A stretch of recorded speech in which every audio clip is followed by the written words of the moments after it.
Alrighty, so we're going to be switching it up for this knife of the month today. We're making a Viking Seax knife, or an Anglo-Saxon Seax knife. I'm not entirely sure where it comes from. There's plenty of videos on YouTube of talking about the history of this style of knife. But yeah, I've made quite a few of these knives in the past. It's a fairly simple design, and and it does have a rather iconic look. What's going to be different about this knife is, I'm making it out of file for one, and for two, I'm going to be using the file head, or the file tang, and we're going to do a hidden tang knife. It's just kind of well set up for that already, so I figured I'd stick along with this. I got about 3 inches of an old file that I must have burnt up in a fire trying to make a knife out of it at one point because the end's all melted. I suppose let's quit rambling and get into it.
Alrighty. Well, bam, blade's done. Let's go home, get her all cleaned up, and work on the handle. That's going to be the fun part anyways. Alright, got the knife all done, and tempered, polished, or tempered, sanded, and whatnot. But, I'm kind of liking these, the bit of the file marks that are still left. Gives it a real Viking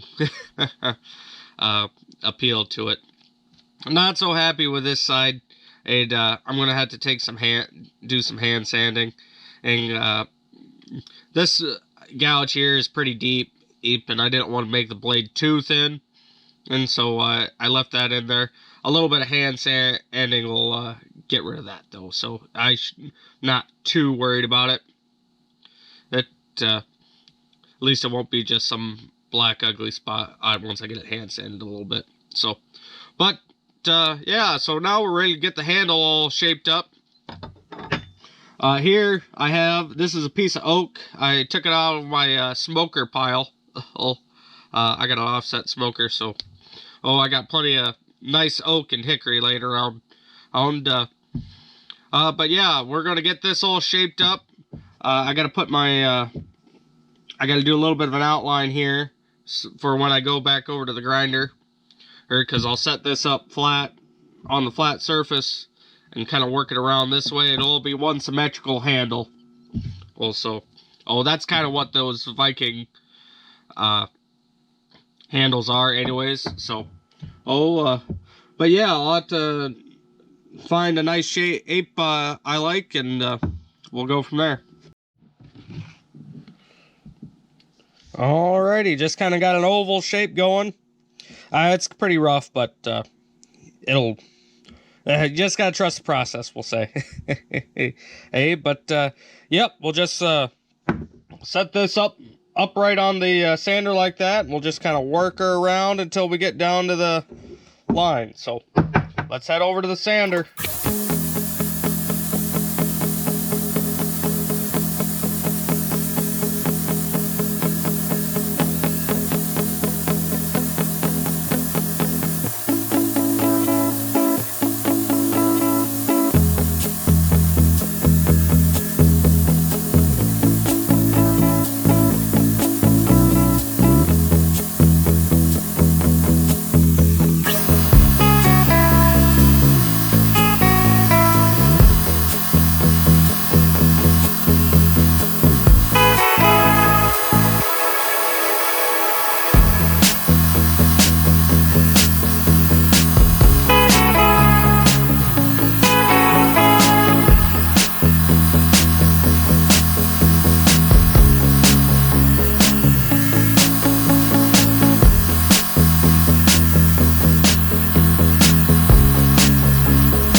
Well, that's not great.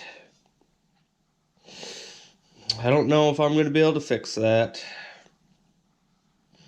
Shoot. All right. Well, back to the drawing board.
Alrighty, got the knife all done.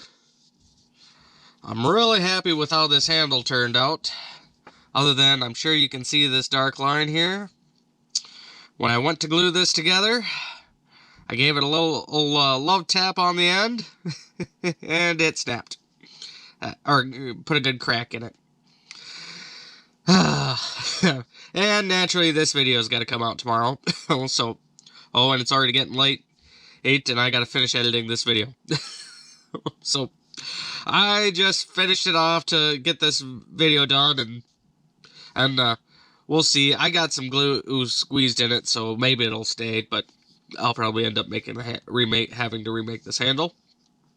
But luckily, I got a whole bunch of dimensions on it and whatnot, and traced it too, because I do like this handle design. It's it's got a good feel in the hand, and it's kind of got that fish-looking design that a lot of Nordic blade or knives have. But yeah, it just kind of fits this knife design, we'll say. Hey, and it feels good in the hand, and does take quite a bit of hand sanding, I will say. Hey, but yeah, that's all said and done. It looks, I'm loving how this knife turned out. So, other than that damn crack, but I suppose let's see how sharp she is. All right, got some cardboard here to see how sharp she is. This soap. Oh yeah, right through.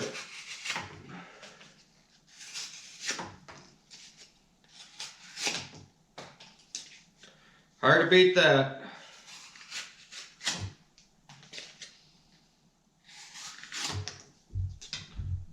Perfect. Alrighty, well that's that for this Seax knife. If real happy with how this turned out. I'm gonna see how long this handle lasts. As with this split, I tend to after I make a knife, I tend to carry it around on for a little while to give it a little bit of test and whatnot. But yeah, I'm real happy with how this knife handle came out. It just fits this knife really well. Also, I'm happy about that. Definitely, whenever I make any more Seax, I'm going to go with this kind of a handle design. And in fact, here's a knife that I've done. This knife's probably about 5 years old, and this was my first attempt at making a hidden tang knife, and she's just not the prettiest. Yeah, she's real rough. It's small for the knife itself. So probably going to end up making one of these style handles for this one. And get her up to scratch, we'll say. Yeah, but yeah. So, with that being said, hope you guys enjoyed watching this video. I had a lot of fun making these. I haven't made a Seax in a while. But this is probably one of my more favorite designs to make.